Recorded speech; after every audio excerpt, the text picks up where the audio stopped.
सतगुरु रामपाल जी परमेश्वर जी की जय हो।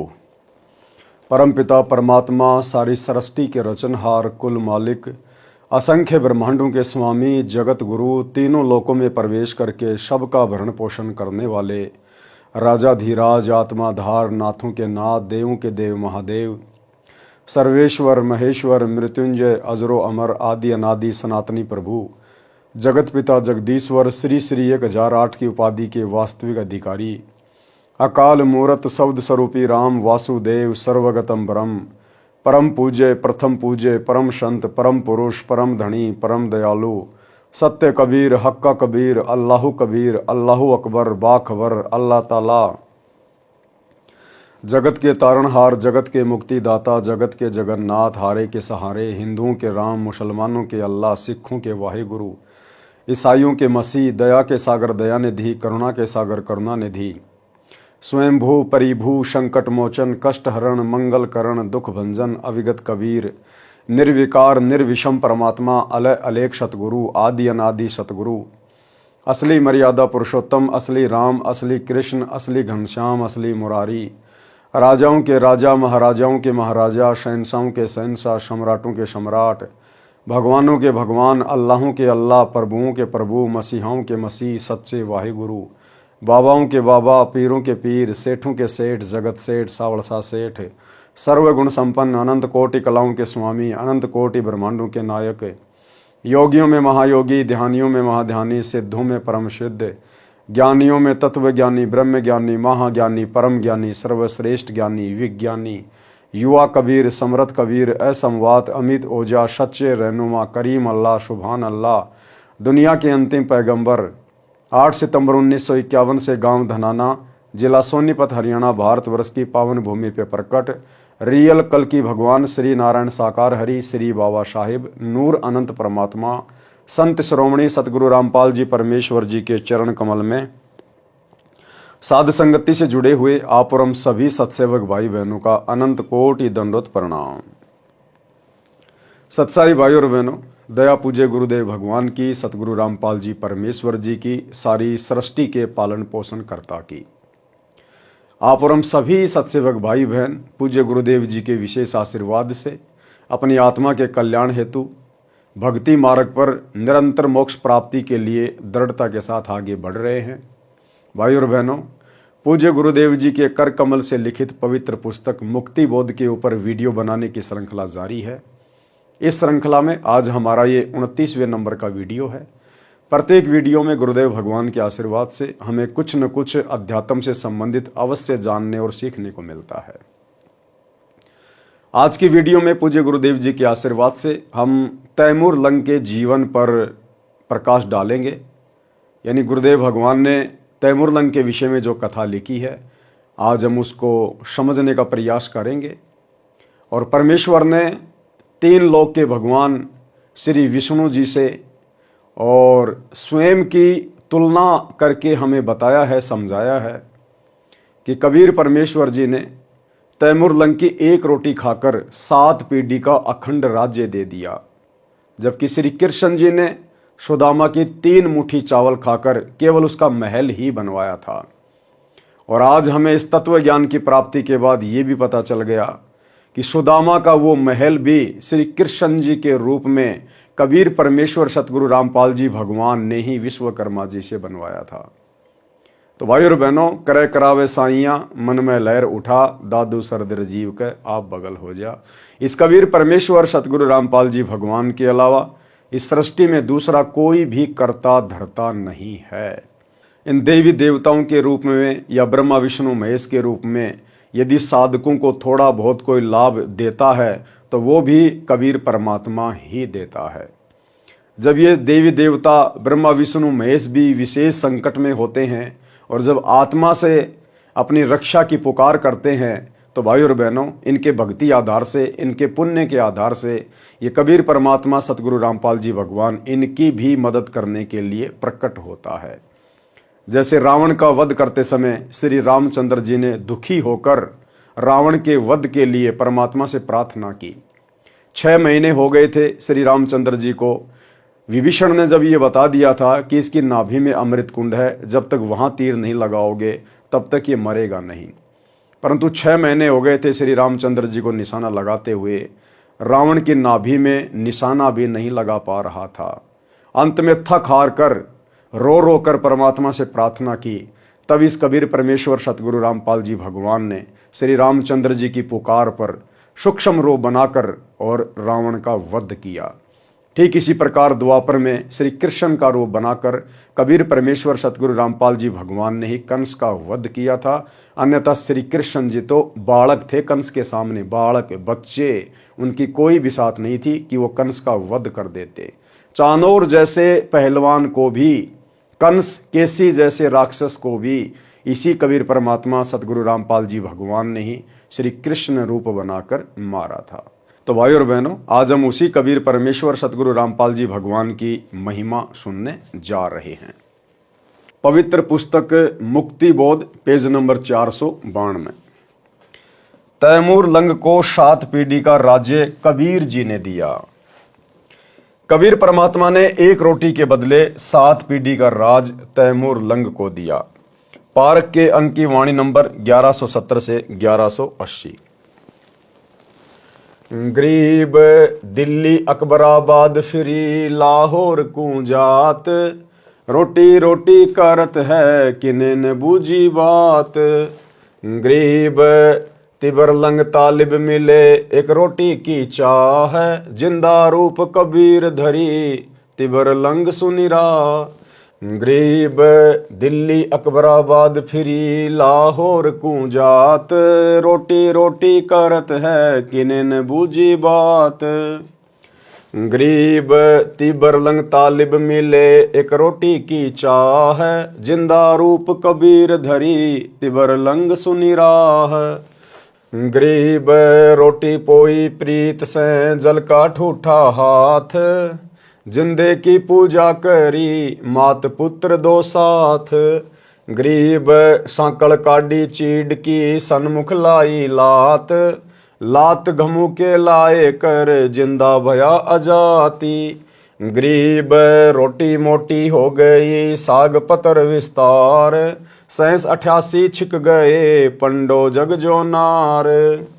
गरीब दुर्वासा पूठे पर कौरव दीन सराप, पंडो पद ल्यो लीन है कौरव तीनों ताप।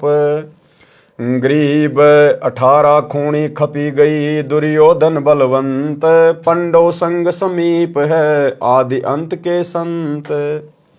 गरीब तिबर लंग हूँ म्यों रह मन में कुछ नहीं चाहा, मौज मेहर मोला करी दीन्या तकत बैठाए। गरीब हिंद जिंद सब ही दई सेत बंद लग सीर, गड़गजनी ताबे करी जिंदा इसम कबीर। गरीब 7 सही सड़नी सली पीछे डिगमग ख्याल, औरंगजेब और तिबर लंग इन पर नजर निहाल। गरीब अगले सतगुरु शेर थे पिछले जम्बुक गीद, या में भिन्न भांति हैं देखी दीद बरदीद। पारक के अंक की वाणी नंबर 1170 से 1180 का सरलार्थ। परमेश्वर कबीर जी एक जिंदा बाबा का वेश बनाकर पृथ्वी के ऊपर धार्मिकता देखना चाहते थे। वैसे तो परमात्मा कबीर जी अंतर्यामी हैं, फिर भी संसार भाव बरतते हैं। जिंदा बाबा के वेश में कई शहरों गांवों में गए, 1 रोटी मांगते रहे। अन्न का अभाव रहता था, बारिश पर खेती निर्भर थी, जिस कारण से अधिकतर व्यक्तियों का निर्वाह कठिनता से चलता था। जब परमात्मा चलते चलते उस नगर में आए जिसमें तैमूर लंग मुसलमान लोहार अपनी माता के साथ रहता था। तैमूर के पिता की मृत्यु हो चुकी थी। तैमूर 18 वर्ष की आयु का था। निर्धनता कमाल की थी। कभी भोजन खाने को मिलता, कई बार एक समय का भोजन ही नसीब होता था। तैमूर लंग की माताजी बहुत धार्मिक स्त्री थी। कोई भी यात्री, साधु या सामान्य व्यक्ति द्वार पर आता तो उसे खाने के लिए अवश्य आग्रह करती थी। स्वयं भूखी रह जाती थी। रास्ते चलते व्यक्ति को अवश्य भोजन करवाती थी। जिस दिन परमात्मा जिंदा रूप में परीक्षा के उद्देश्य से आए, उस दिन केवल 1 रोटी का आटा बचा था। तैमूर लंग को भोजन खिला दिया था, स्वयं भी खा लिया था। शाम के लिए केवल 1 रोटी का आटा शेष था। तैमूर लंग अमीर व्यक्तियों की भेड़ बकरियों को चराने के लिए जंगल में प्रतिदिन ले जाया करता। वह किराए का पाड़ी था। धनी लोग उसे अन्न देते थे। निर्धनता के कारण तैमूर लंग एक लोहार के ऐरण पर शाम को बकरी भेड़ गांव लाने के बाद घण की चोट लगाने की दिहाड़ी करता था, यानी मजदूरी करता था। उससे भी अन्न मिलता था। जिस दिन परमात्मा तैमूर लंग को जंगल में मिले उस दिन भी तैमूर लंग प्रतिदिन की तरह भेड़ बकरियां चराने जंगल में गांव के साथ ही गया हुआ था। जब परमात्मा तैमूर लंग को मिले तथा रोटी मांगी तो तैमूर लंग खाना खा चुका था। तैमूर लंग ने कहा कि महाराज आप बैठो, मेरी भेड़ बकरियों का ध्यान रखना कि कहीं कोई गुम ना हो जाए। मैं निर्धन हूं, भाड़े पर बकरियां तथा भेड़ों को चराता हूं। मैं घर से रोटी लाता हूं, यहां पास में ही हमारा घर है। परमात्मा ने कहा ठीक है, संभाल रखूंगा। तैमूर लंग घर गया, माता को बताया कि एक बाबा कई दिन से भूखा है, रोटी मांग रहा है। माता ने तुरंत आटा तैयार किया, एक रोटी बनाई, क्योंकि आटा ही एक रोटी का बचा था। एक रोटी कपड़े में लपेटकर जल का लोटा साथ लेकर बाबा जी के पास दोनों माँ बेटे आए। रोटी देकर जल का लोटा साथ रख लिया। माता तथा बेटे ने बाबा जी की स्तुति की तथा माता ने कहा महाराज हम बहुत निर्धन हैं, दया करो, कुछ रोटी का साधन बन जाए। बाबा ने रोटी खाई, तब तक माई ने आंखों में आंसू भरकर कई बार निवेदन किया कि मेहर करियो दाता। और तैमूर लंग की मां वो एक रोटी खाते खाते परमात्मा से कई बार अरदास कर चुकी थी कि हम बहुत गरीब हैं, बहुत निर्धन हैं। और परमात्मा ने फिर तैमूर लंग को 7 पीढ़ी का राज्य दे दिया, उसकी कमर में 7 साकड़ मार के। तो भाइयों और बहनों, ये दाता है, हम इससे ना मांगेंगे तो भी ये हमें देगा, लेकिन कब? जब ये हमें अपना मान लेगा, जब हम पतिव्रता पद पे आ जाएंगे। तो तैमूर लंग की मां ने रोते रोते अरदास की और परमात्मा ने तैमूर लंग की कमर में भेड़ बकरियों की जो साकड़ थी उससे चोटें मारी 7 उसकी कमर। माई ने सोचा कि बाबा बड़ा पागल है, ये तो कोई पागल बाबा लगता है, हमारे घर में खाने को दाने नहीं और कह रहा तेरे को 7 पीढ़ी का राज दे दिया। तो तैमूर लंग की मां में केवल इतना ही दोष आया था, केवल इतना ही सोचा था, अविश्वास किया परमात्मा के वचन पर। इतने में परमात्मा अंतर ध्यान हो गए। तो आप और हम भगत भाई बहनों ने अपने परमात्मा के किसी भी वचन पर, भले हमारे समझ में आए ना आए, हमारे गले उतरे ना उतरे, लेकिन हमने दोष नहीं देखना। हमने केवल यही सोचना है कि हे परमात्मा, मैं 2 कोड़ी का जीव, मेरी छोटी बुद्धि है, आपकी बातें मेरी बुद्धि में समा नहीं रही, अन्यथा आप जो कह रहे हैं वो परम सत्य है। माता तथा बेटे ने बाबा की स्तुति की तथा माता ने कहा महाराज हम बहुत निर्धन हैं, दया करो, कुछ रोटी का साधन बन जाए। बाबा ने रोटी खाई, तब तक माई ने आंखों में आंसू भरकर कई बार निवेदन किया कि मेहर करियो दाता। बाबा जिंदा ने रोटी खाकर जल पिया। बकरी बांधने की साकड़ यानी बेल लेकर उसको तैमूर लंग की कमर में 7 बार मारा। चीड़ की सन की बेल थी, चीड़ को कामण भी कहते हैं। कामण की छाल का रस्सा बहुत मजबूत होता है। फिर लात मारी तथा मुक्के मारे। माता को लगा कि मैंने बाबा को बार बार बोल दिया, जिससे चिढ़कर लड़का पीट दिया। लेकिन जब परमात्मा अंतर ध्यान हो गए, उसके बाद में तैमूर लंग ने बताया अपनी माता को कि माता जी आपने बाबा के ऊपर अविश्वास नहीं करना चाहिए था। माता जी जब बाबा मुझे मार रहा था मुझे तो पता ही नहीं चल रहा था, मुझे तो कोई चोट ही नहीं लगी, मुझे तो महसूस ही नहीं हुआ जब बाबा मुझे साकड़ से मार रहा था।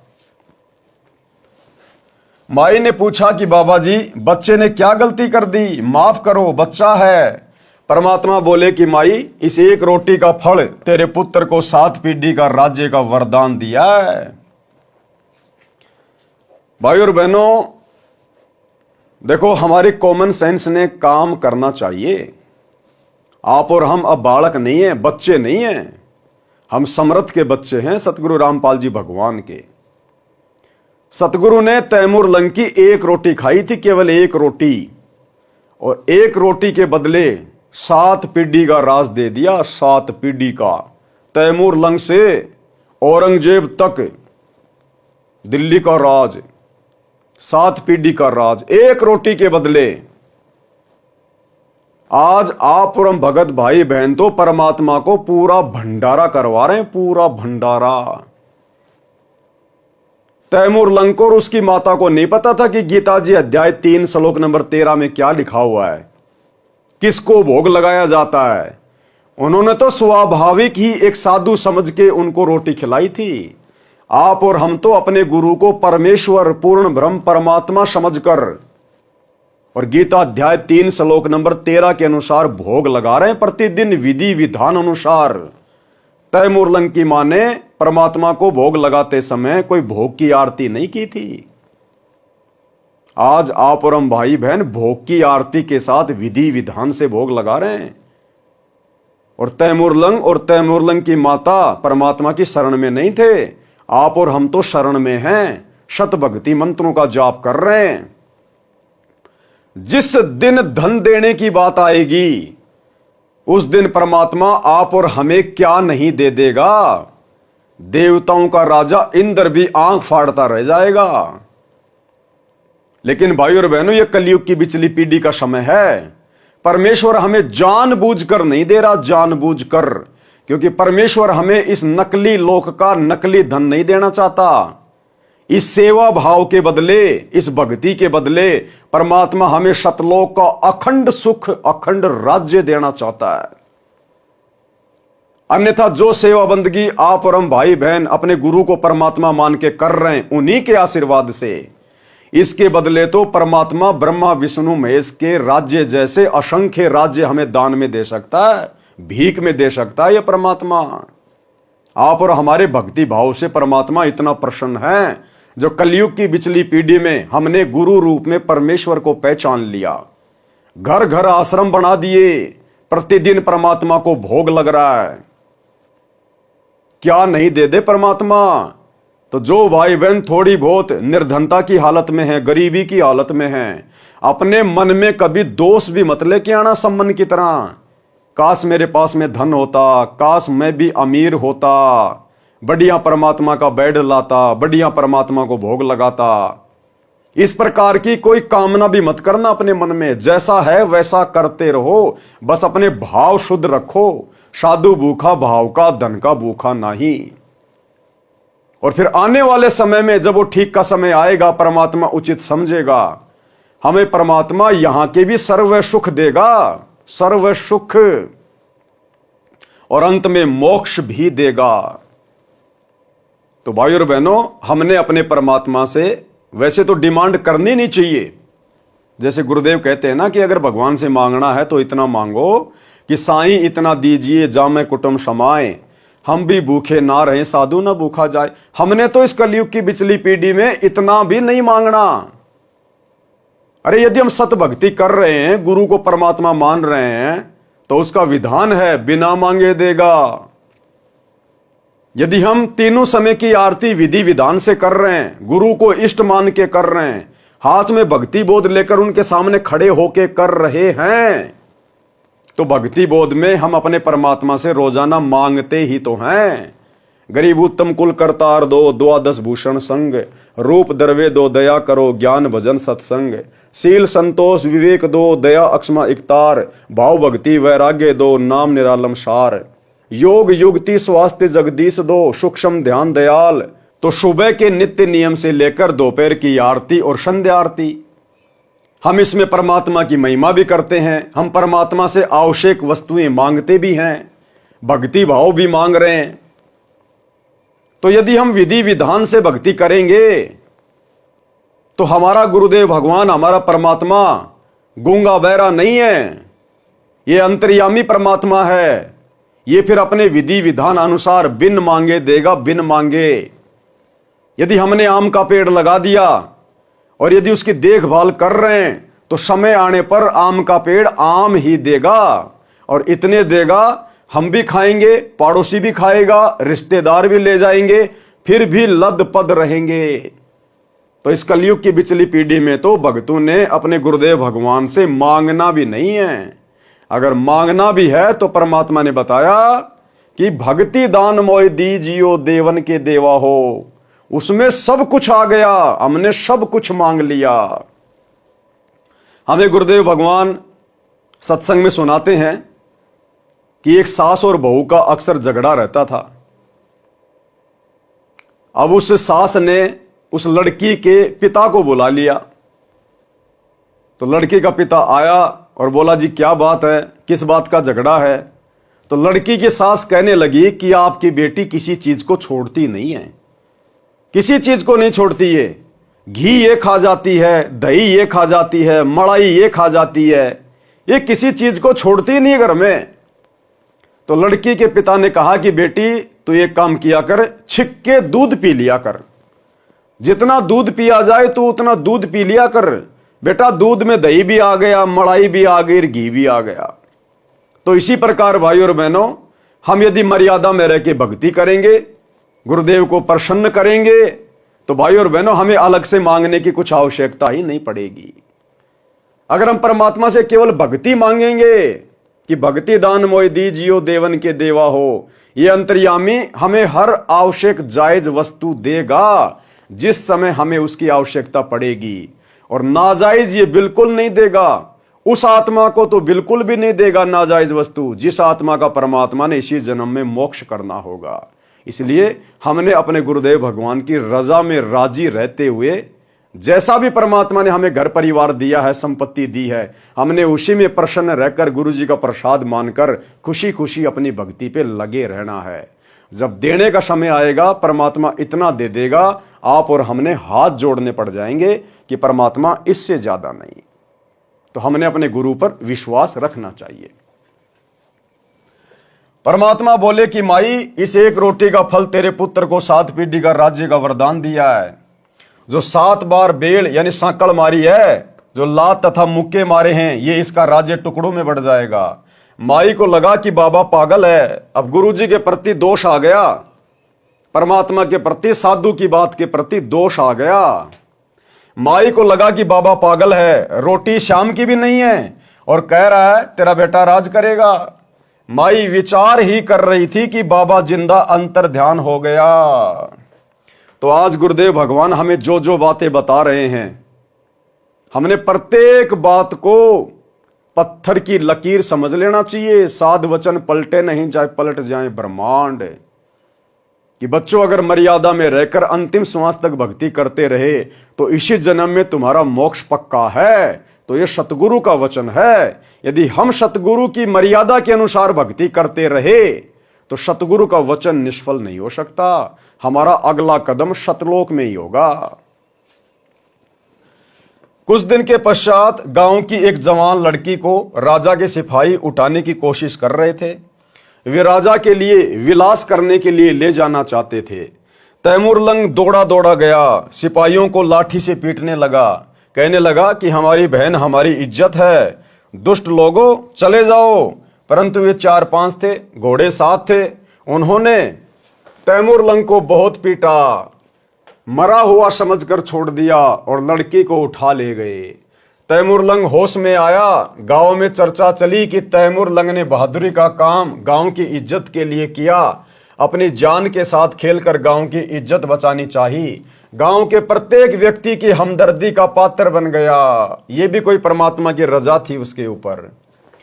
एक रात्रि को शौपन में बाबा जिंदा तैमूर लंग को दिखाई दिया और बोला कि जिस लुहार के एरण पर शाम को नौकरी करता है उसके नीचे खजाना है, तू उस स्थान को मोल ले ले। मैं उस लुहार के मन में बेचने की प्रेरणा कर दूंगा। क्रय करावे साइयां मन में लहर उठा। जब परमात्मा ने अपने भगत के लिए कुछ करना होता है तो दोनों तरफ परमात्मा ही प्रेरणा करता है, सारे रास्ते खुल जाते हैं। मैं उस लोहार के मन में बेचने की प्रेरणा कर दूंगा, 2 महीने की उधार कह देना। तैमूर लंग ने अपना सपना अपनी माता जी को बताया। जो जो बात परमात्मा से हुई थी माता जी को बताई। माता जी ने कहा, बेटा बाबा जी मुझे भी आज रात्रि में शौपन में दिखाई दिए थे, कुछ कह रहे थे, मुझे स्पष्ट नहीं सुनाई दिया। माता ने कहा कि बाबा जी की बात सच्ची है तो बेटा धन्य हो जाएंगे, तू जा ऐरण वाले से बात कर। ऐरण वाले के मन में कई दिन से प्रबल प्रेरणा हो रही थी कि ये स्थान कम पड़ गया है, मेरी दूसरी जगह जमीन बड़ी है, इसे कोई उधार भी ले ले तो दे दूंगा, मैं अपने बड़े प्लाट में ऐरण लगा लूंगा। तैमूर लंग ऐरण वाले मालिक के पास गया और वर्तमान ऐरण वाली जगह को उधार लेने की प्रार्थना की। ऐरण वाला बोला कि बात पक्की करना, जो समय रुपए देने का रखा जाएगा उस समय रुपए देने होंगे। तैमूर लंग ने कहा कि 2-3 महीने में रुपए दे दूंगा। ऐरण वाला तो 1 वर्ष तक उधार पर देने को तैयार था। बात पक्की हो गई। तीसरे दिन ऐरण वाली जगह खाली कर दी गई। तैमूर लंग ने अपनी माताजी के सहयोग से उस जगह की मिट्टी के डलों की 4 दीवारी बनाई, वहां पर झोपड़ी डाल ली। रात्रि में खुदाई की तो खजाना मिला। ऐरण वाला पुराना ऐरण भी उसे दे गया, उसे कुछ रुपए ले लिए, स्वयं नया ऐरण ले आया।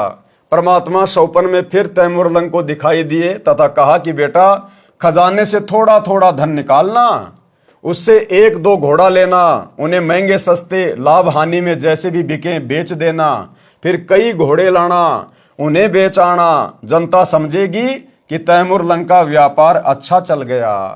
तैमूर लंग ने वैसे ही किया। 6 महीने में अलग से जमीन मोल ले ली। पहले भेड़ बकरियां खरीदी, बेची, फिर सैकड़ों घोड़े वहां बांध लिए, उन्हें बेचने ले जाता और ले आता। गांव के नौजवान लड़के नौकर रख लिए, बड़ा मकान बना लिया। तैमूर लंग को वह घटना रह रहकर कचोट रही थी कि यदि मैं राजा बन गया तो सबसे पहले उस अपराधी बेशरम राजा को मारूंगा जिसने मेरे गांव की इज्जत लूटी थी। जवान लड़की को उसके सैनिक बलपूर्वक उठाकर ले गए थे। अब तैमूर लंग के साथ धन था, जंगल में वर्कशॉप बनाई, लोहार कारीगर था, स्वयं तलवार बनाने लगा। गांव के नौजवान व्यक्तियों को अपना उद्देश्य बताया कि उस राजा को सबक सिखाना है जिसने अपने गांव की बेटी की इज्जत लूटी है।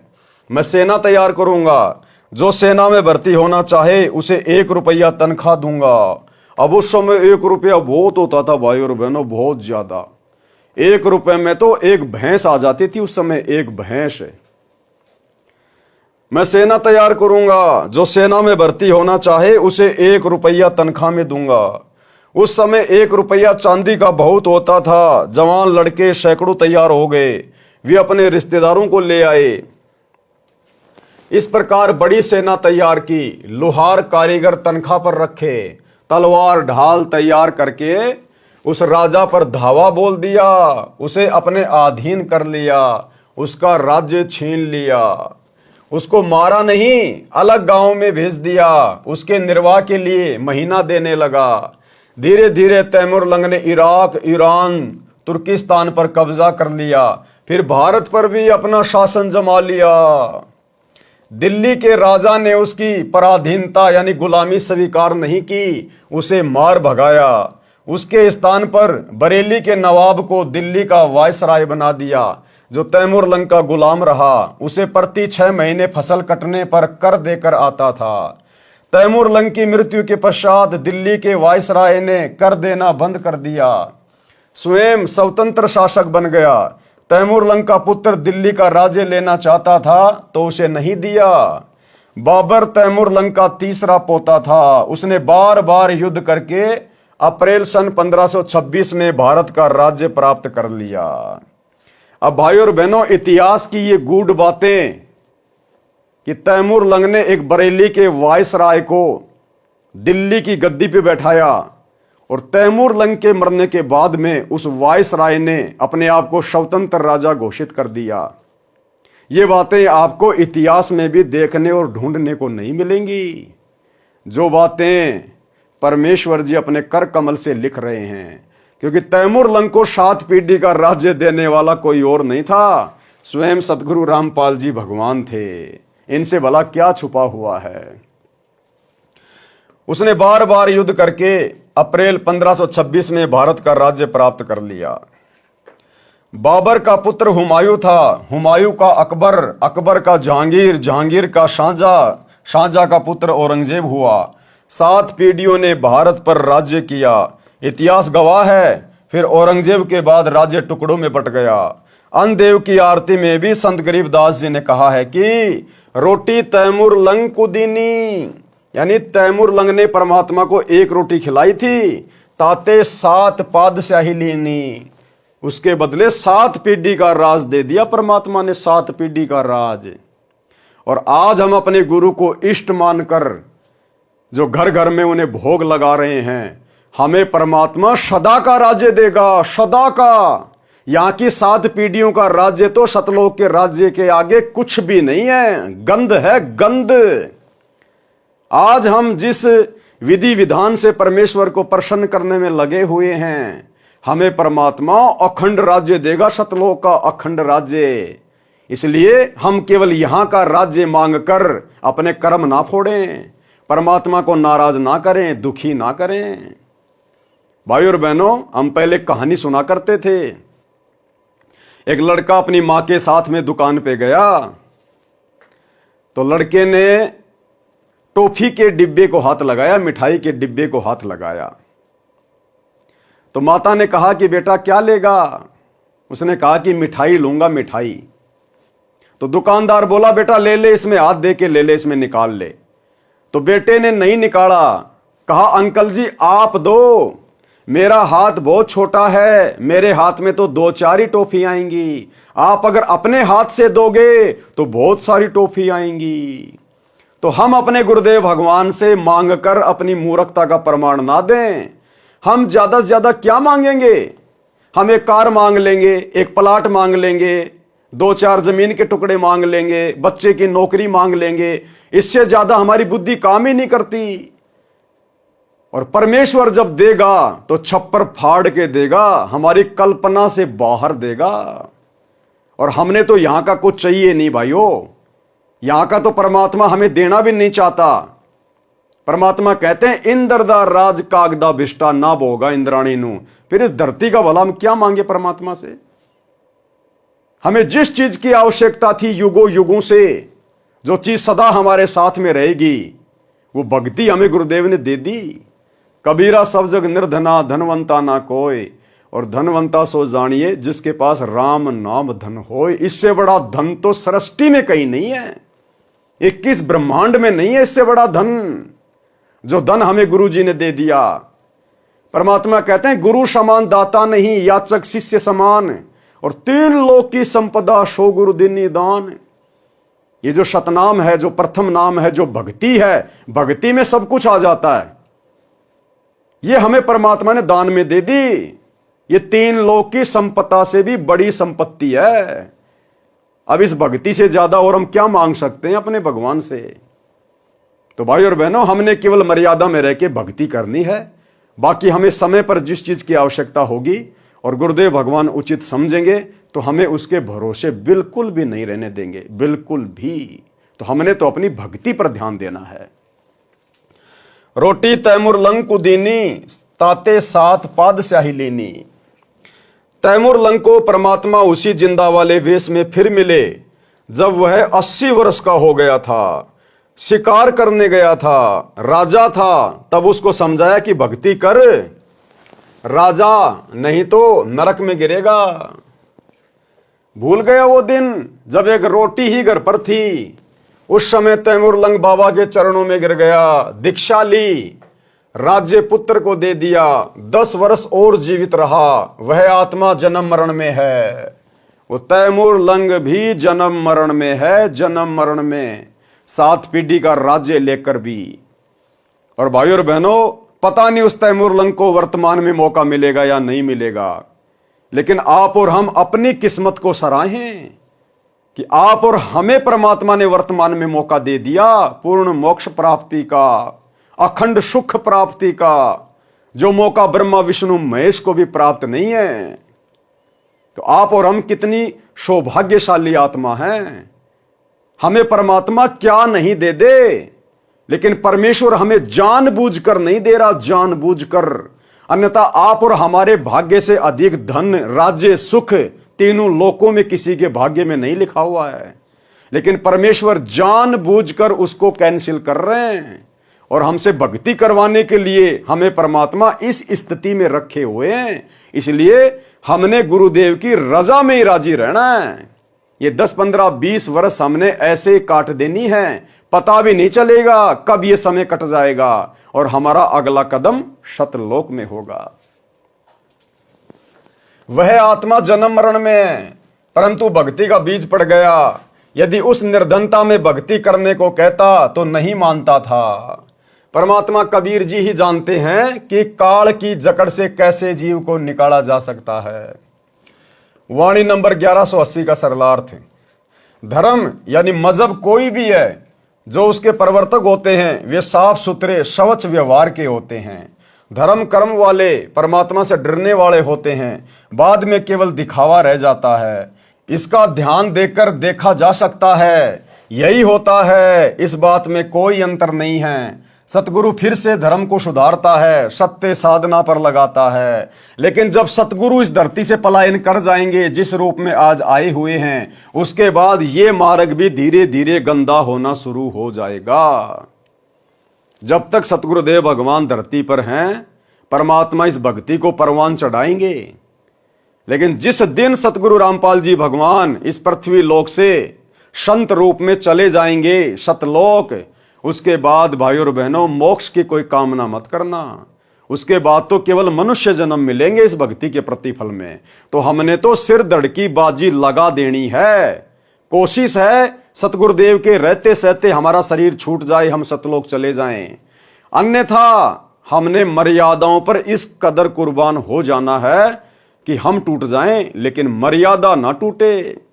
अगर गुरुदेव भगवान के सतलोक जाने के बाद यदि हमारी मर्यादा टूट गई तो भाइयों और बहनों फिर मर्यादा शुद्ध करने वाला कोई धरती पर दूसरा नहीं है। तो सबसे अच्छा चांस है कि गुरुदेव भगवान के रहते सहते भक्ति करके उनको प्रसन्न करके हम यहां से पलायन कर जाएं। बाद में तो बाद ही है। दान धर्म करने से लाभ। पारक के अंक की वाणी नंबर 1181 से 1248। गरीब पिछला टाका रह गया, उतरया हुक्म हजूर, तिम्बरलंक हो कौन है, आए मौलवी रूम। अब ये तैमुरलंक कौन था? ये पिछले जन्म में ये रूमी नाम का एक मौलवी था। तैमुरलंक की जो आत्मा है ये उस पिछले जन्म में एक रूमी नाम का मौलवी था। गरीब गाड़ा अटकिया कीच में, ऊपर बैठे तिम, बेलनहारा राम है, धोरी आप धर्म। गरीब धर्म दस्कत है नहीं, धसके तीनों लोक, खैरायत में खैर है, कीजे आत्म पोष। गरीब धर्म बिना ऐसा नरा, जैसी बंजा नार, बिंदी न्या पावे नहीं, सुनहा भया गवार।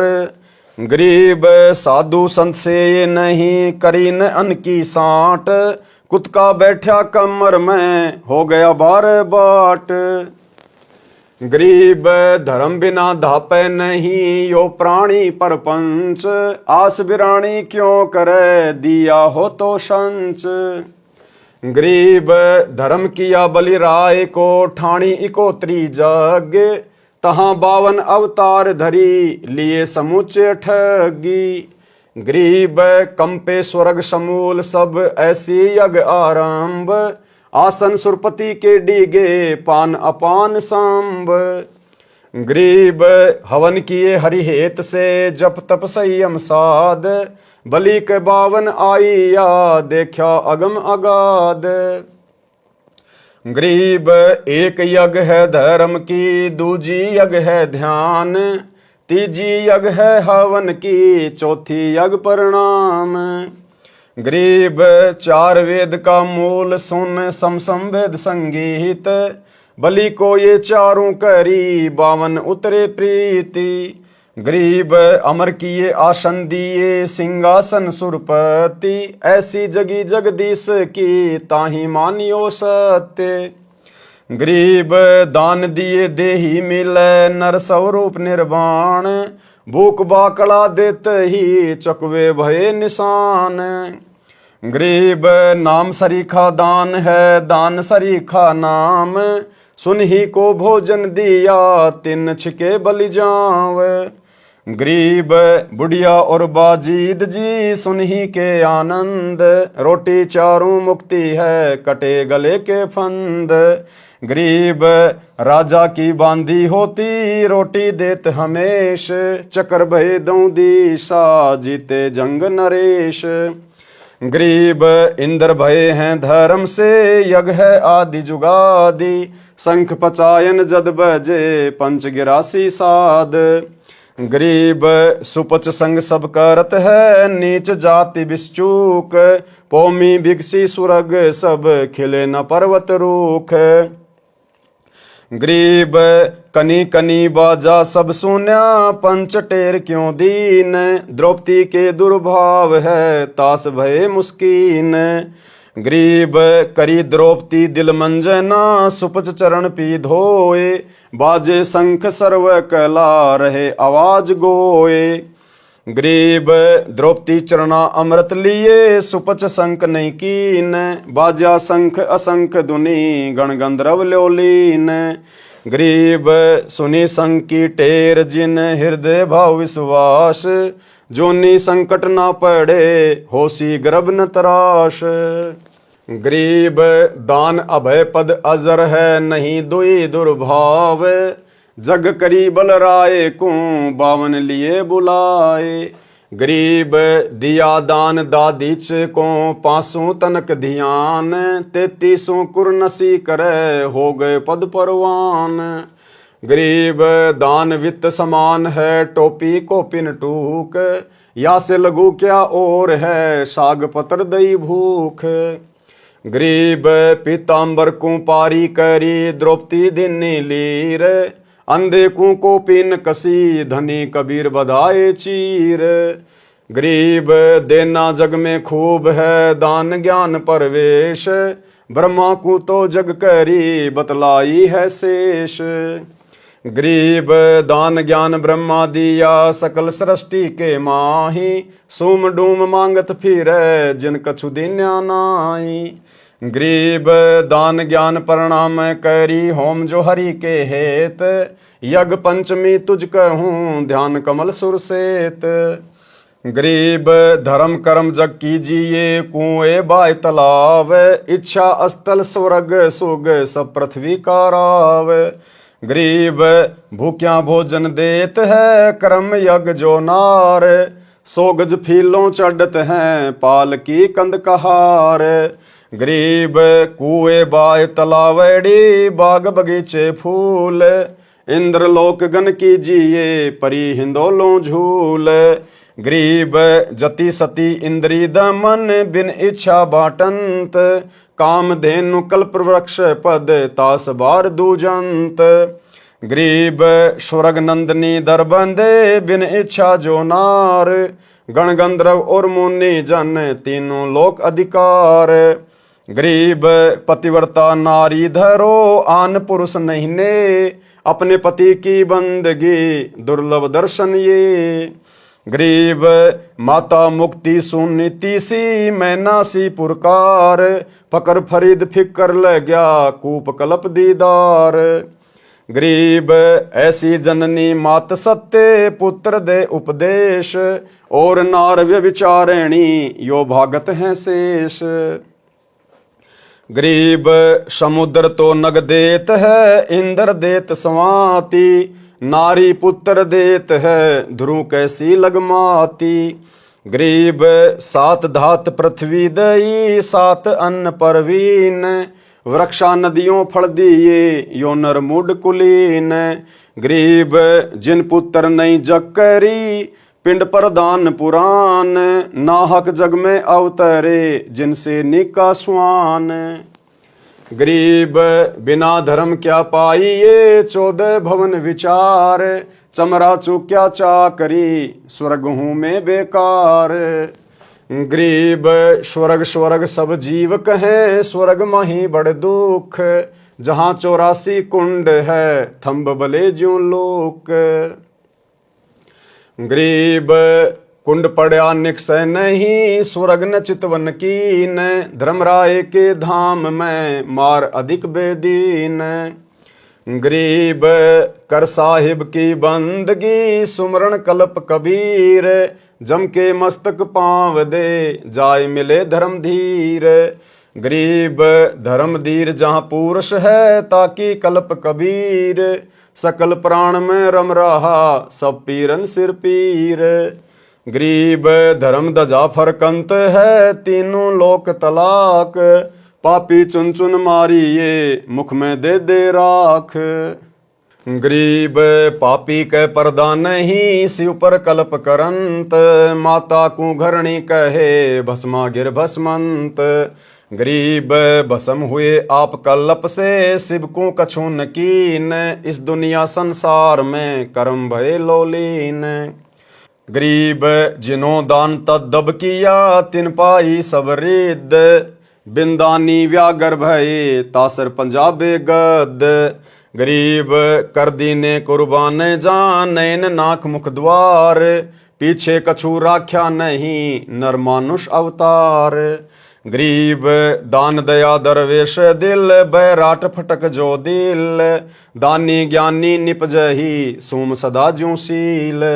गरीब सोम सुमर से साख क्या, हनिये छाती तोड़, 80 गंज बाटे नहीं कीन्यों गारत गोर। गरीब हरिचंद ऐसी यज्ञ करी, राजपाट स्यों दे, संग ही तारा लोचनी काशी नगर बिके।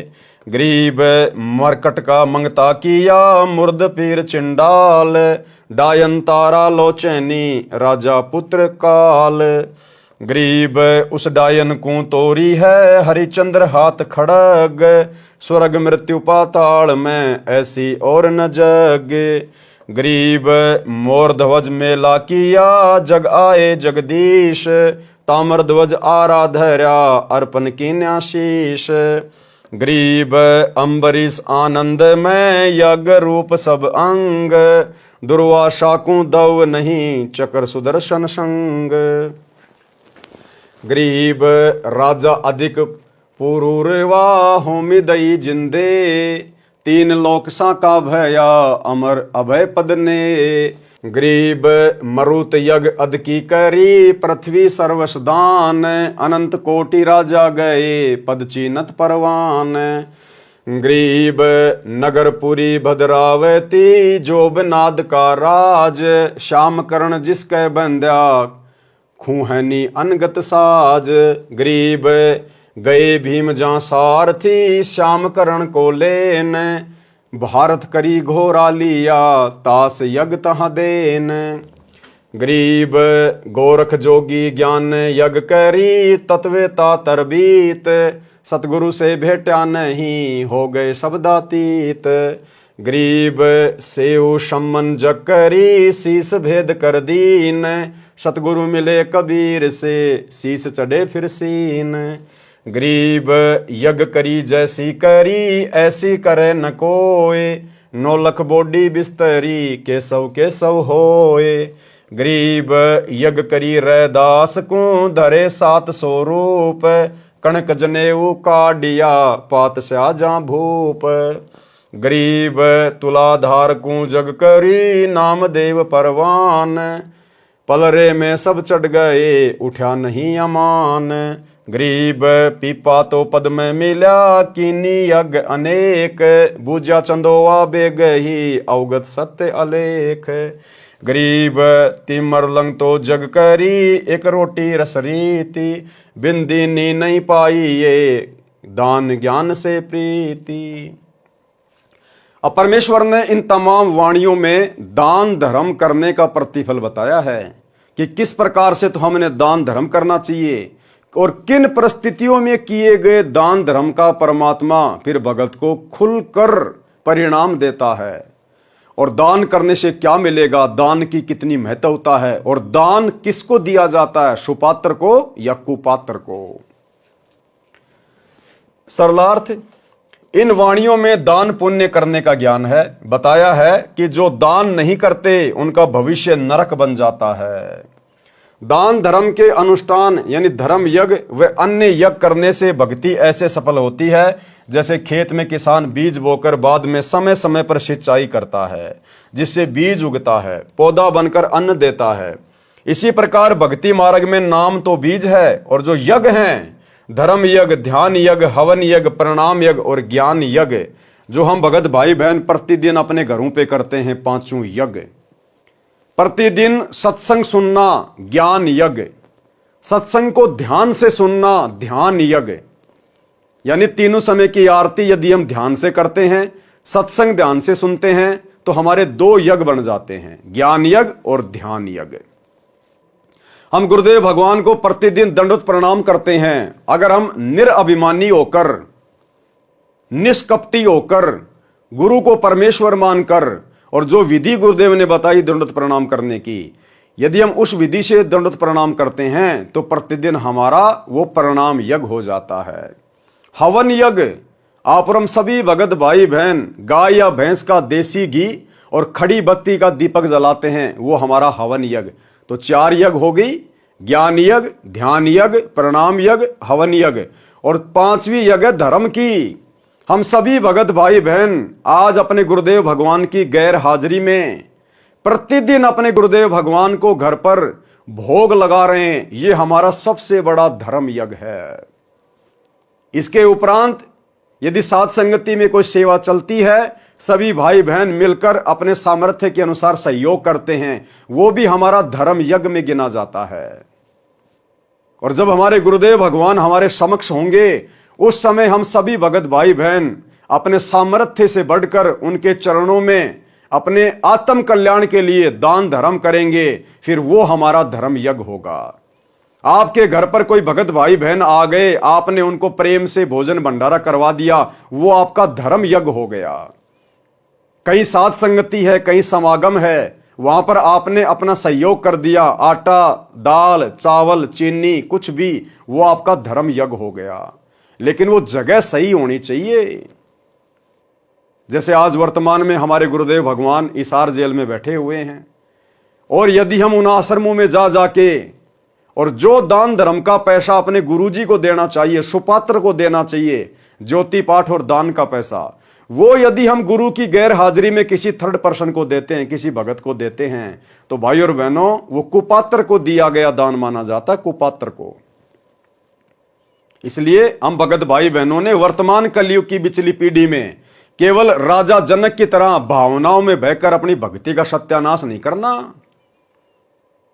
आज यदि हम अपने गुरुदेव के हाथों में दान धर्म नहीं कर पा रहे हैं, तो इस बात का तो गुरुदेव को भी पता है कि जेल में आके थोड़े ना देंगे, और जेल में इनसे ज्योति पाठ का पैसा लेके मैं क्या करूंगा।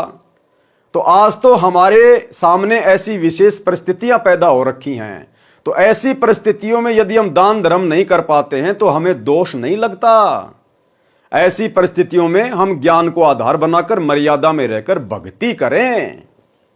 अन्यथा साधु भूखा भाव का, धन का भूखा नहीं।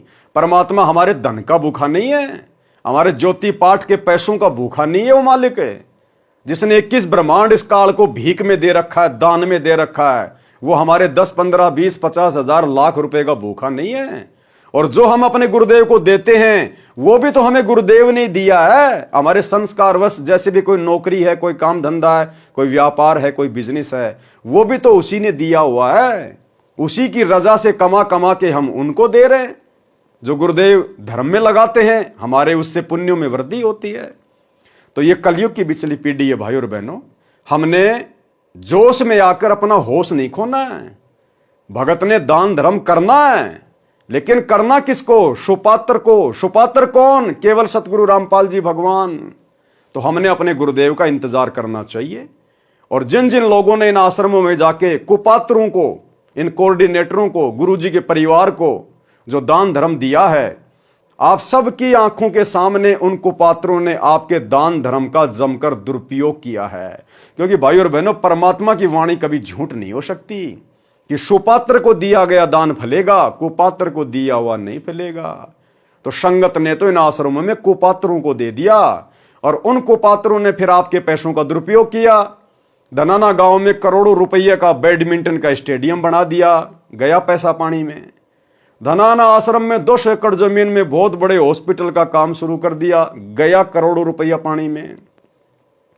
हरियाणा के जाट आरक्षण में करोड़ों रुपया दे दिया उन अपने समाज वालों को चंदे के रूप में, गया करोड़ों रुपया पानी में। गैंगस्टर आनंदपाल सिंह की सीबीआई जांच के लिए 5 लाख रुपया राजपूत करनी सेना को दे दिया, गया भक्तों का दान पानी में। हरियाणा के गोहाना जाट महासभा का 5वां फ्लोर गुरुजी का बड़ा लड़का बनवा रहा है 1 करोड़ की लागत से, गया करोड़ों रुपया पानी में। गांव वालों के लिए रोडें बना दी, बसें चला दी, एम्बुलेंस चला दी, आश्रम में दुनिया भर के पाखंड शुरू कर दिए, राजनीति में पैर फंसा लिया, गया भक्तों का दान धर्म पानी में। तो परमात्मा का वचन झूठ नहीं हो सकता, इसलिए अगर आपने दान धर्म भी करना है तो योग्य जगह देखो कि आपके दान धर्म का क्या किया जाएगा, कहीं आपके कर्म तो नहीं फोड़े जाएंगे। अन्यथा आपने अपने गुरुजी के आने का इंतजार करना चाहिए। आप कितने बड़े अरबपति हैं, खरबपति हैं, उस समय अपने गुरुजी को देना दिल खोल के। उनकी गैर हाजिरी में कुपात्रों को देके अपने कर्म मत फोड़ो, ये परीक्षा का समय है। परमात्मा हर पॉइंट पर हमारी परीक्षा लेगा, हर पॉइंट पर, कि मैंने इनको 30 साल से क्या समझाया कि गुरु बिन माला फेरते, गुरु बिन देते दान, गुरु बिन दोनों निष्फल है, चाहे पूछो वेद पुराण। एक भगत जी ने कहा कि वाणी तो ये कह रही है कि गुरु बनाकर दान देना चाहिए, तो हमने तो सतगुरु रामपाल जी को अपना गुरु बना रखा, उसके बाद आश्रमों में दान दे रहे हैं। भैया अच्छी बात है, लेकिन गुरु ने यह कब कहा कि गुरु बनाने के बाद फिर तुम कुपात्रों को आंख बंद करके दान दे दो? आपने तो गुरु बना लिया ना, तो रोड के ऊपर जो भिखारी रहते हैं उनको भी दे दो दान। क्यों नहीं देते उन भिखारियों को आप 4 रुपए, 5 रुपए, 10 रुपए? आपको पता है कि अगर ये मेरे पैसे का दुरुपयोग करेगा तो मुझे सजा भोगनी पड़ेगी। क्यों भाई, आपने तो गुरु बना रखा ना, दे दो भिखारी को दान। ठीक इसी प्रकार गुरु बनाने के बाद भी ये देखा जाता है कि सामने वाला सुपात्र है या कुपात्र है, आंख बंद करके दान नहीं दिया जाता। तो 90% संगत ने गुरुजी की गैर हाजिरी में इस परीक्षा के समय में ज्ञान को आधार ना बनाकर अपने जमकर कर्म फोड़ लिए हैं। इसी प्रकार भक्ति मार्ग में नाम तो बीज है, और जो यज्ञ हैं 5 यज्ञ, धर्म यज्ञ, ध्यान यज्ञ, हवन यज्ञ, प्रणाम यज्ञ और ज्ञान यज्ञ सिंचाई का कार्य करती हैं। यदि दीक्षा लेकर यज्ञ नहीं की तो भक्ति सफल नहीं होती। पारक के अंक की वाणी नंबर 1209 में 5 यज्ञ बताई हैं। अब ये 5 यज्ञ करने के लिए भाई और बहनों हमें किसी आश्रम में जाने की जरूरत नहीं है।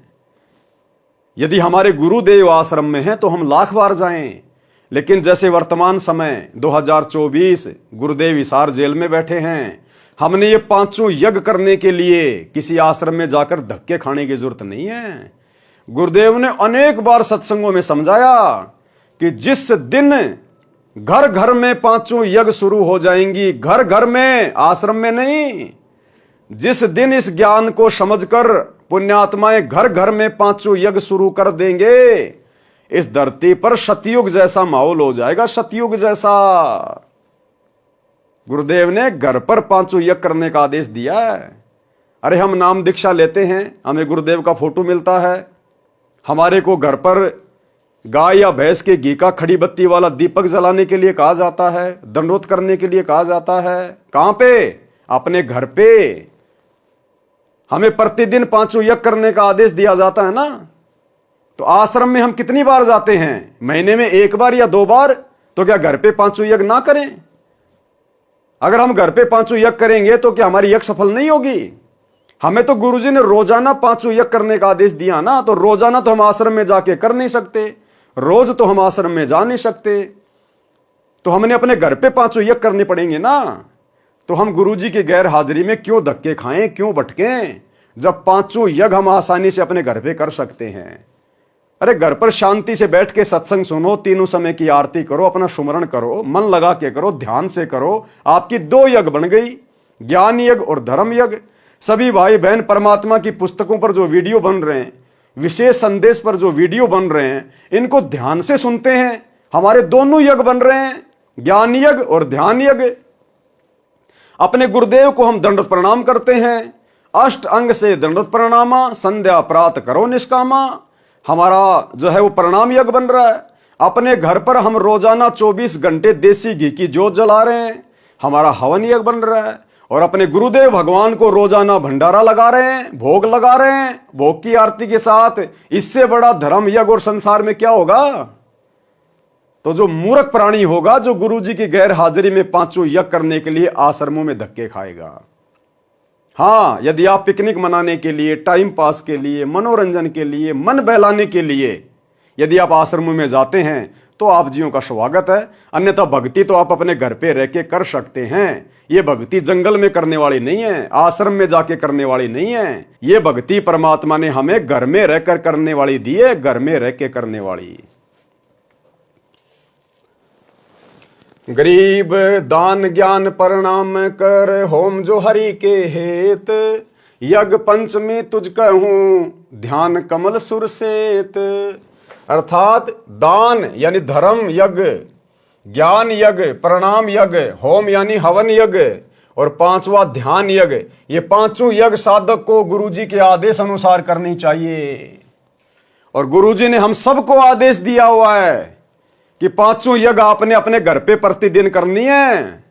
और जिस दिन ये पांचों यज्ञ घर घर शुरू हो जाएगी, इस पृथ्वी का माहौल बदल जाएगा, सतयुग जैसा माहौल हो जाएगा। औरत कभी विधवा नहीं होगी, घर में कोई अमंगल नहीं होगा, माता पिता की आंखों के सामने बच्चों की मृत्यु नहीं होगी, अकाल मृत्यु नहीं हो सकती, एक्सीडेंट में मृत्यु नहीं हो सकती, किसी भयंकर बीमारी से मृत्यु नहीं हो सकती। जबकि आज ये सारे कहर शतलोक आश्रम मैनेजमेंट हरियाणा वालों पर, जो इन आश्रमों में जा जाकर कुपात्रों को दान धर्म दे रहे हैं, इन सब की दुर्गति हो रही है, सब की।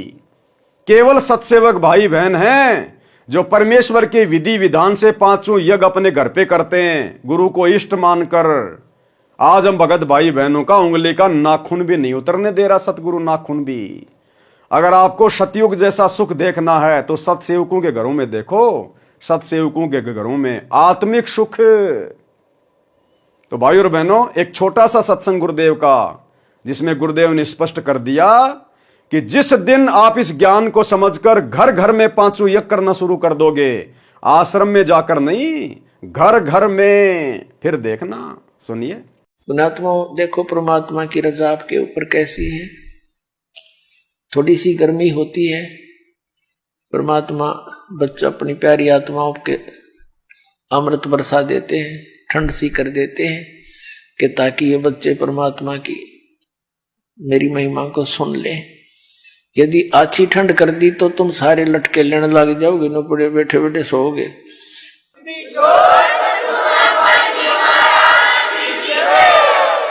तो जितनी आवश्यकता है उतना ही अपने बच्चों को डोज देंगे। और पुण्यात्माओं, यदि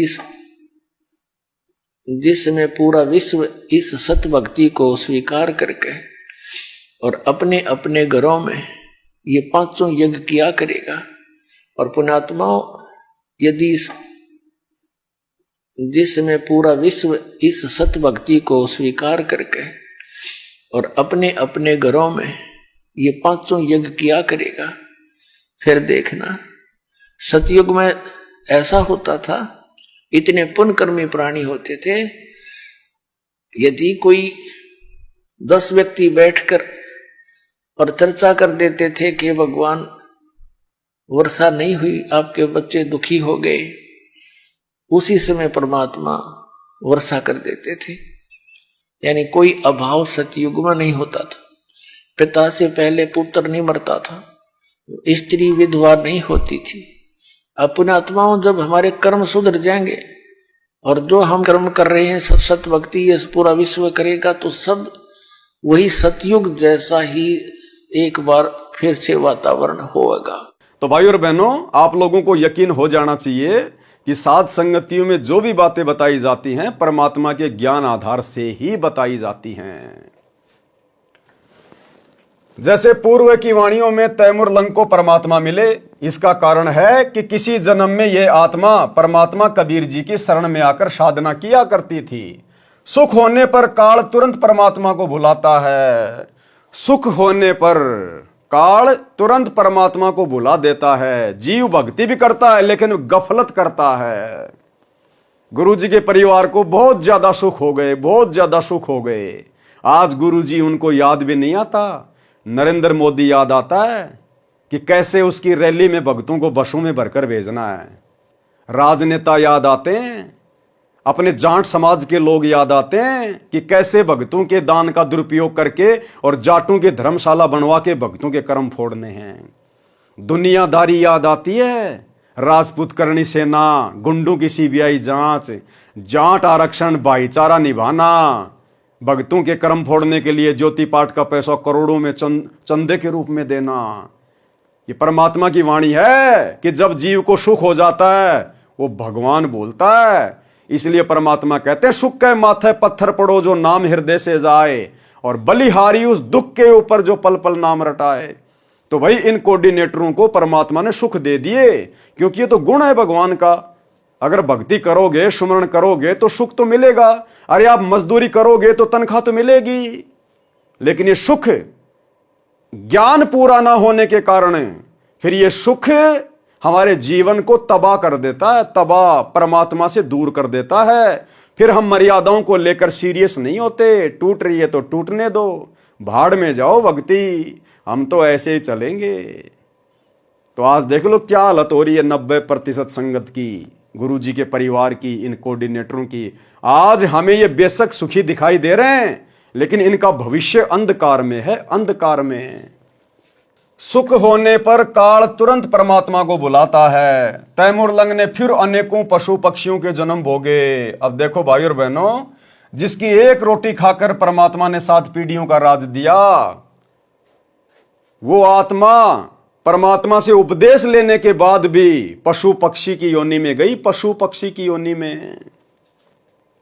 तैमूर लंग ने फिर अनेकों पशु पक्षियों के जन्म भोगे। जब मानव जन्म हुआ, धर्म के अभाव में निर्धन घर में जन्मा। ये पिछला टांका रह गया था, साहिब हकना राक्षी, जब मांगो तब दे। कभी किसी जन्म में तैमूर लंग परमात्मा की शरण में था, लेकिन भक्ति सही नहीं करी, फिर पशु पक्षियों की योनियों में चल गया। फिर उसको मनुष्य जन्म मिला। उस पिछली भक्ति के कारण, थोड़े बहुत कोई दान पुण्य के कारण वो टांका रह गया, टांका। उसके बदले में परमात्मा फिर आया अपनी आत्मा के पास, फिर एक रोटी खाई, और फिर एक रोटी खाने के कारण परमात्मा ने 7 पीढ़ी का राज दिया। कितना दयालु है परमात्मा, हमारी कितनी गलतियां माफ करता है। भले हमारी गलतियां भगवान माफ करता है, लेकिन हम तो कष्ट उठा लेते हैं। हम तो पशु पक्षियों के जन्म में जाके फिर वो भोग भोगते हैं, दुख तो उठाते ही हैं। तो भाई और बहनों, आज हमें गुरुदेव ने सबका और सारा इतिहास बता दिया, आगे पीछे का। अगम निगम की खोज ले, बुद्धि विवेक विचार, उदय अस्त का राज मिले तो बिना नाम बेगार। हमने तो सुरती सतलोक में टिका के रखनी है। जीवन रूपी गाड़ी पाप कर्मों की कीच यानी कीचड़ में धस जाती है, तो धर्म उस गाड़ी को पाप रूपी कीचड़ से निकालने वाला दमदार बैल है। पारक के अंक की वाणी नंबर 1183-1186।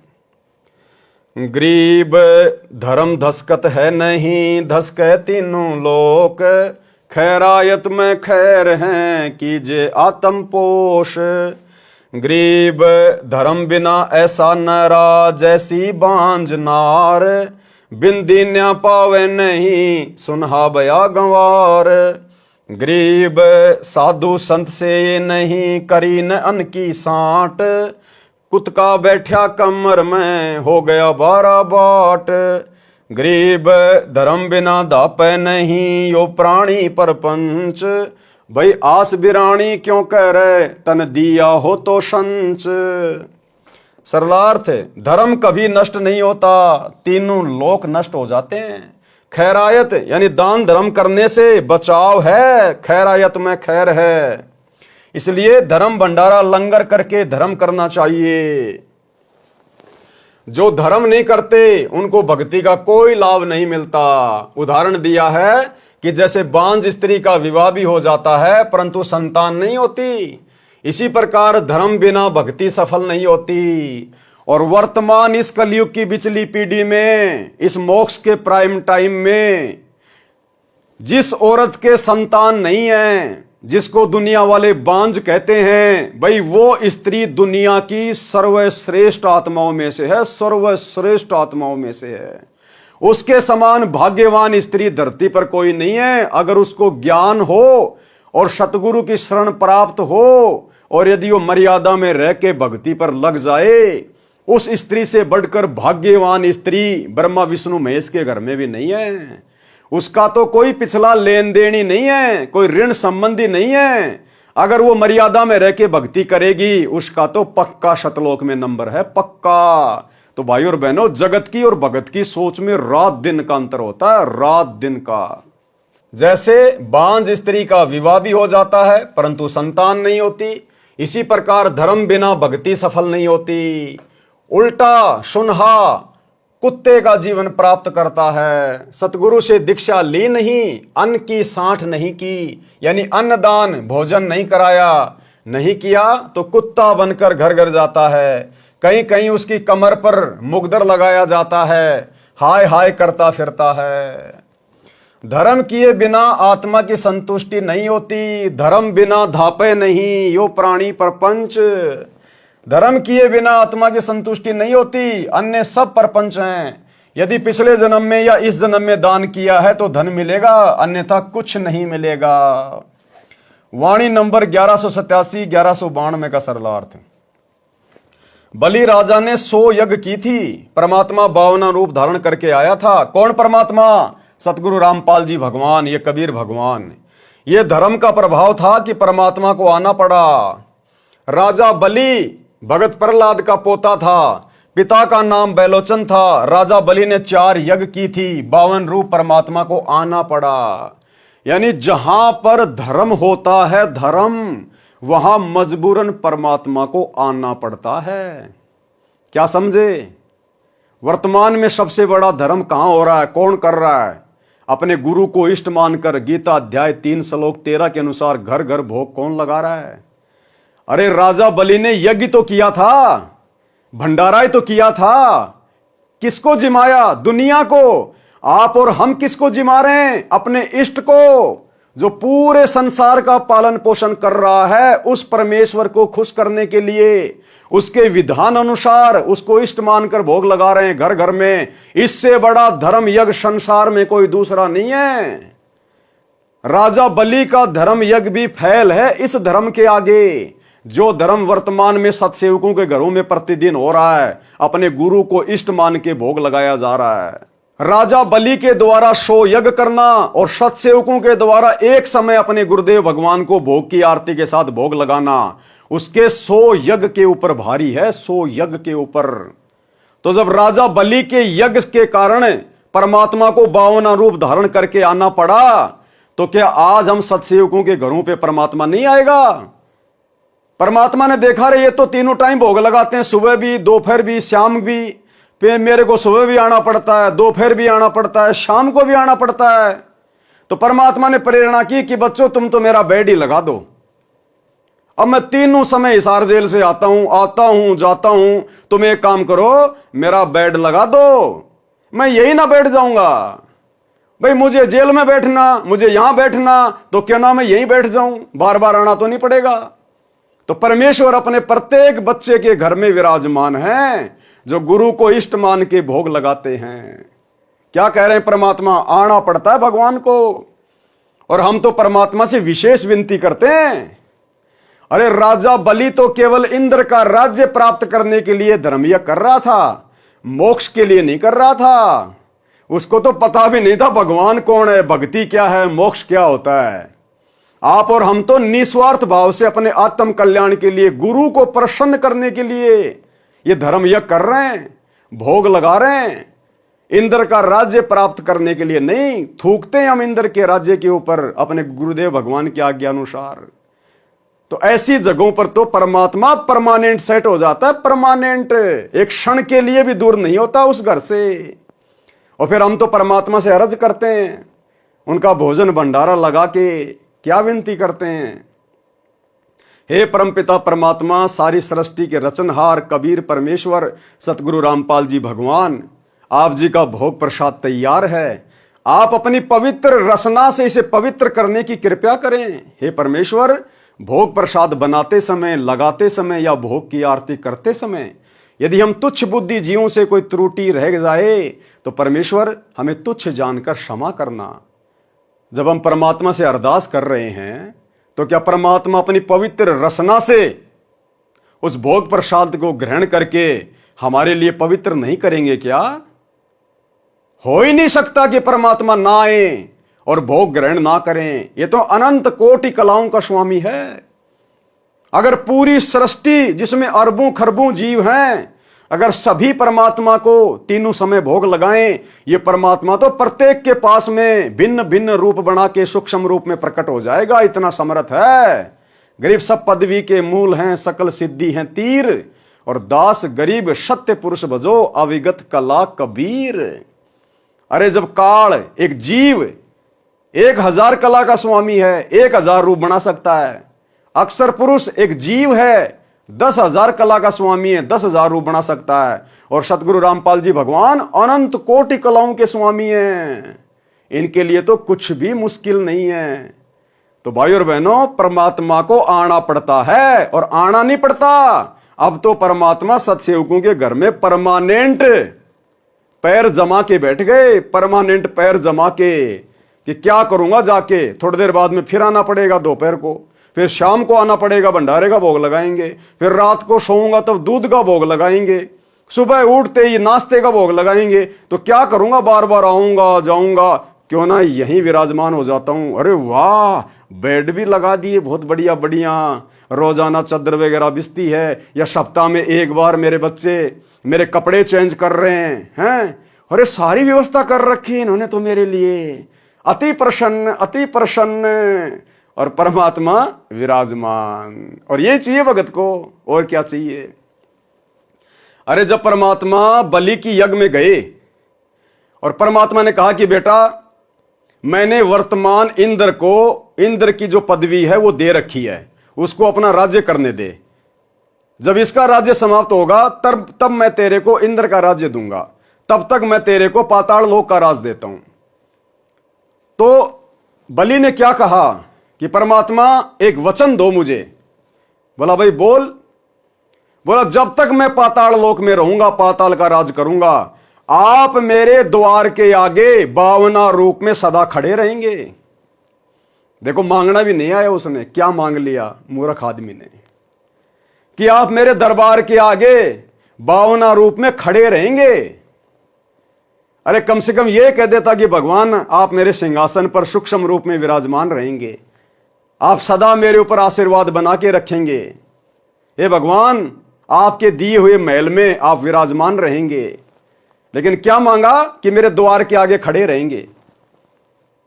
तो जब वो परमात्मा उस बलि के कहने पर और उसके दरवाजे के आगे खड़ा रह सकता है, जब तक बलि ने पाताल का राज किया, आप और हम भाई बहनों ने तो उसी परमात्मा की प्रेरणा से, देखो आप और हमारा कोई सहयोग नहीं है, कोई रोल नहीं है, हम जीव हैं 2 कोड़ी के, करे करावे साइया।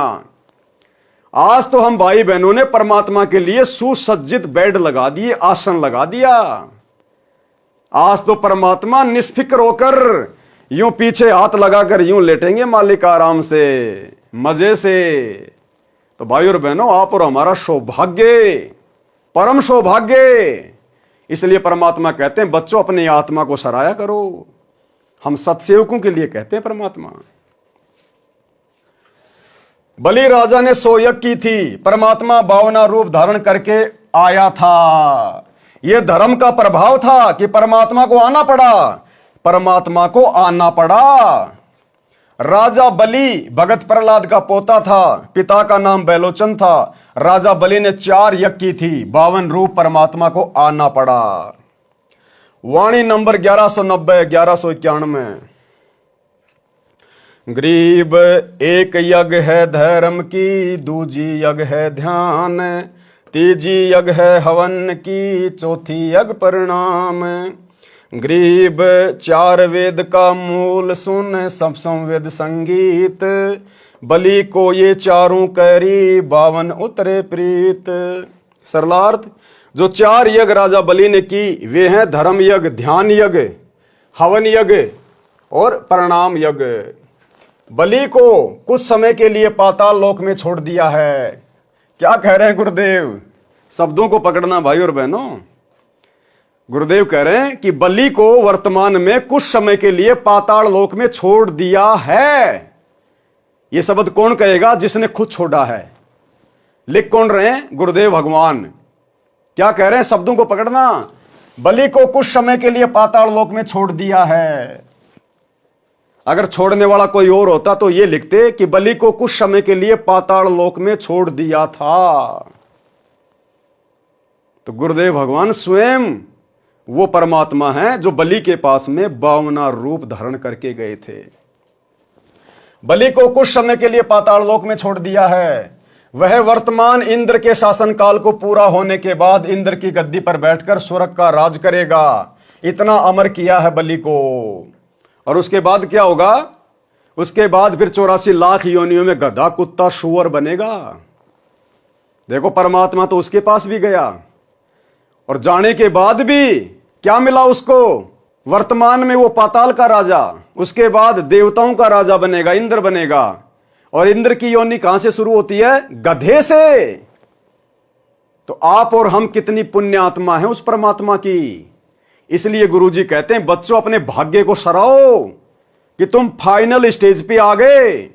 तुम्हारा कुछ भी लेन देन बाकी नहीं है यहां, कुछ भी।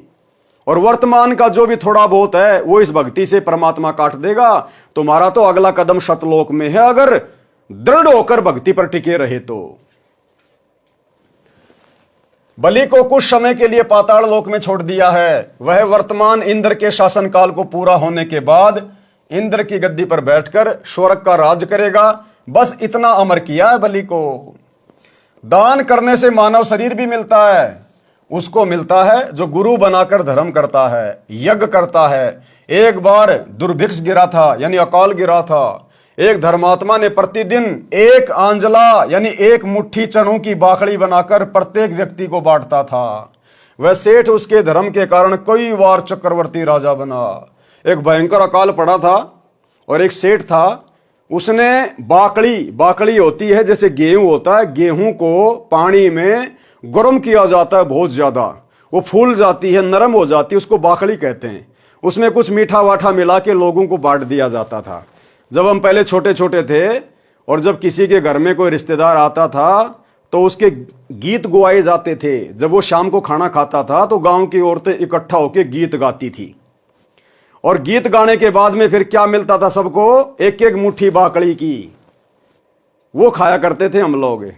उस बाकड़ी के चक्कर में दास उस एक मुट्ठी बाकड़ी के चक्कर में और रात के 10 बजे तक अपनी माता जी की गोद में बैठा रहता था, कब बाकड़ी मिलेगी, कब ये गीत समाप्त होंगे। तो चाहे वो चने उबालो चाहे गेहूं उबालो, उसको कहते हैं बाकड़ी। तो उस सेठ ने जो बाकड़ियां बांटी थी उस अकाल के समय में, उसके बाद उसके प्रतिफल में, बस इतने से दान धर्म के प्रतिफल में कई बार पूरी पृथ्वी का राजा बना, चक्रवर्ती। देखो, दान धर्म तो बहुत सारे लोग करते हैं, लेकिन उसने विशेष परिस्थिति में वो बाकड़ियां बंटवाई थी जिस समय लोग भूखे मर रहे थे, जिस समय लोगों को उसके भोजन की अति आवश्यकता थी। तो ऐसी परिस्थितियों में किया गया दान धर्म विशेष लाभ देता है। वाणी नंबर 1194 से 1195। गरीब नाम सरीखा दान है, दान सरीखा नाम, सुन ही को भोजन दिया, तीनों छिके बलि जाम। गरीब बुढ़िया और बाजीद जी, सुन ही के आनंद, रोटी चारू मुक्ति है, कटे गले के फंद। सरलार्थ, एक समय बाजीद राजा राज्य घर त्याग कर जंगल में साधना कर रहे थे। एक कुतिया ने 8 बच्चों को जन्म दिया। उसको बहुत भूख लगी थी। एक बुढ़िया अपनी 4 रोटी कपड़े में बांधकर खेत में काम के लिए जा रही थी। बाजिद ने कहा, माई इस कुतिया को 1 रोटी डाल दो, ये भूख से मरने वाली है, साथ में 8 बच्चे और मरेंगे। बुढ़िया चतुर थी, उसने कहा मेरे खून पसीने की कमाई है, ये कैसे दे दूं। संत ने कहा कैसे रोटी डालोगी? बुढ़िया ने कहा आप अपनी भक्ति का 4था भाग मुझे दे दो, यानी संकल्प कर दो, मैं रोटी डाल दूंगी। संत ने अपनी साधना का 1/4 भाग संकल्प कर बुढ़िया को दे दिया। ये गलती वर्तमान में आप और हम भगत भाई बहनों ने नहीं करनी है। हमने अपनी भक्ति का एक अंश भी किसी को दान नहीं करना, चाहे कोई भूख से मर रहा तो मरने दे। भगवान आया धरती पे, भगवान का रास्ता बता दे, भक्ति कर, अपना आत्म कल्याण करवा।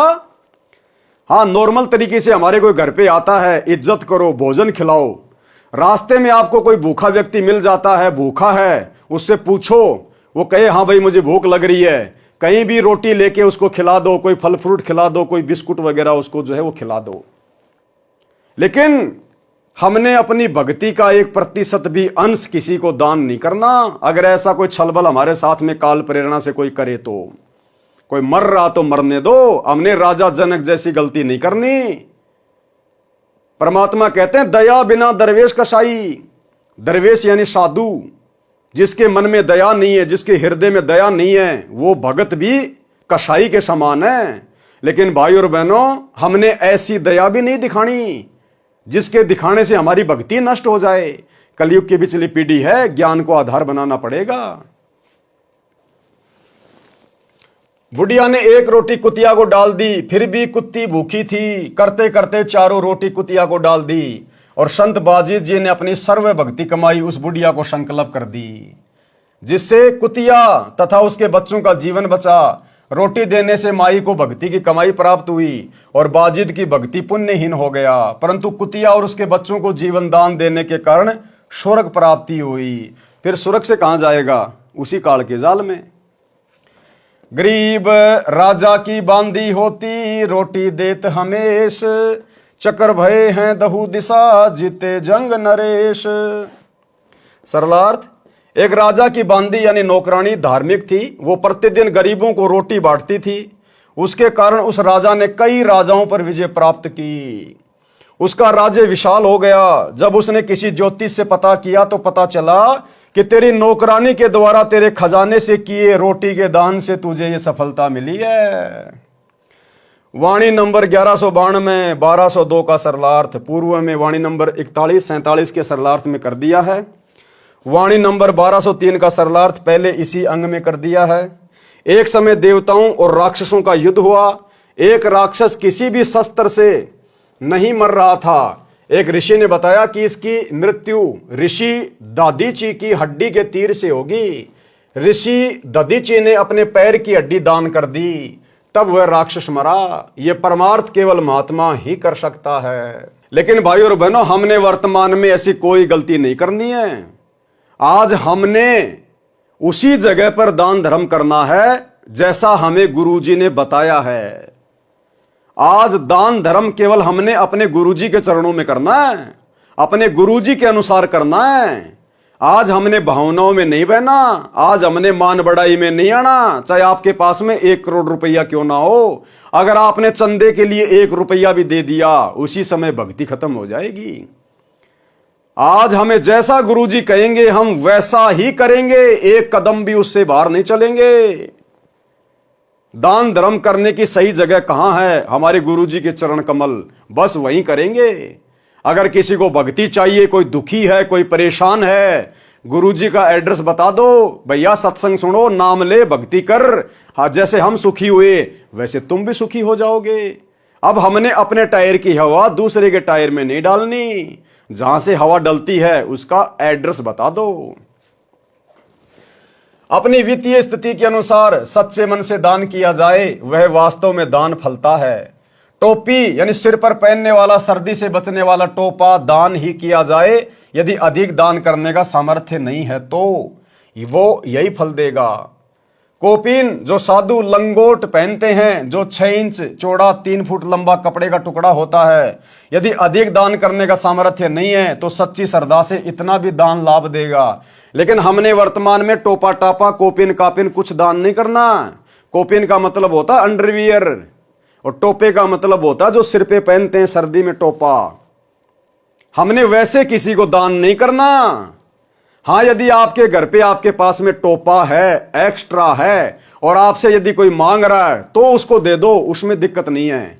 ऐसा नहीं आपने 10-20 टोपे खरीद लिए और मार्केट में जाके दान करने लग गए कि मुझे लाभ होगा, हैं, मेरा धर्म हो जाएगा, सारी भक्ति का सत्यानाश हो जाएगा, भक्ति का सत्यानाश है।